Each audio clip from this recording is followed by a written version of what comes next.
আজকে আপনাদের থেকে একটু সময় বেশি নিব, আমাকে ক্ষমা করে দিবেন।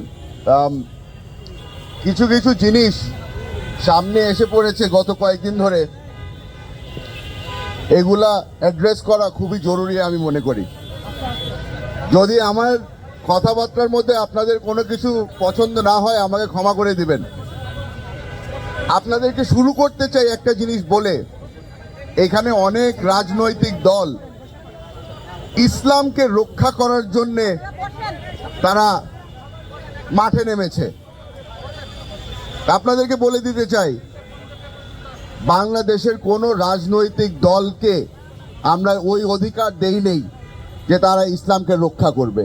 ইসলাম অনেক বড় জিনিস, এটা রাজনৈতিক দল দিয়ে রক্ষা হবে না, এটা আল্লাহ রক্ষা করবে। আপনাদের কাছে আজকে কিছু তিতা কথা বলবো, যেগুলা বলাটা জরুরি হয়ে গেছে। এই শাপলা চত্বর ঘটনার সময় যখন শত শত মুসল্লিদেরকে হত্যা করা হলো, তখন কেউ আওয়াজ তুলল না। সবাই ভয়ে বাড়ি চলে গেল, চিন্তা করে যে নিজের জান তো বাঁচাতে হবে। আমরা এখানে যখন গণজাগরণ মঞ্চ শুরু হলো, তখন লক্ষ লক্ষ মানুষ চলে আসলো, বিরিয়ানির প্যাকেট হাতে নিয়ে ঘুরে বেড়াচ্ছিল। আমার তো আর আসার সুযোগ হয়নি, আমি টিভির পর্দায় দেখেছি। বারবার স্লোগান দিচ্ছিল, ফাঁসি ফাঁসি ফাঁসি চাই। গত কয়েকদিন ধরে ইন্টারনেটের মাধ্যমে, ইউটিউবে, ফেসবুকে আমিও অনেক জায়গায় শুনছি বারবার করে ফাঁসি চাওয়া হচ্ছে।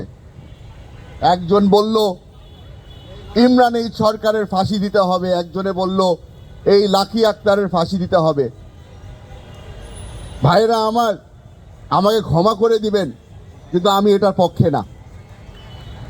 এখানে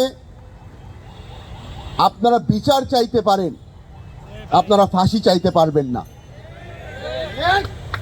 আপনারা যদি এখানে দাঁড়িয়ে ফাঁসি চান, তাহলে আমাদের আর তাদের মধ্যে পার্থক্যটা কি হলো? আমরা ন্যায় বিচার চেয়েছি। আজকে একটা ছোট শিশু মারা গেল, আমি সেখানেও বলবো যে আমরা তার জন্য ন্যায় বিচার চাই।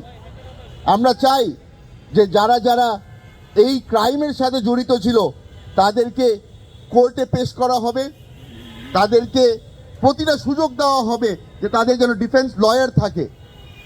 এই সব সুযোগ কিন্তু আমাদেরকে দেওয়া হয়নি, আমাদেরকে বঞ্চিত করা হয়েছিল। বারবার প্রতিটা রাস্তায় আমাদেরকে আটক করা হয়েছিল।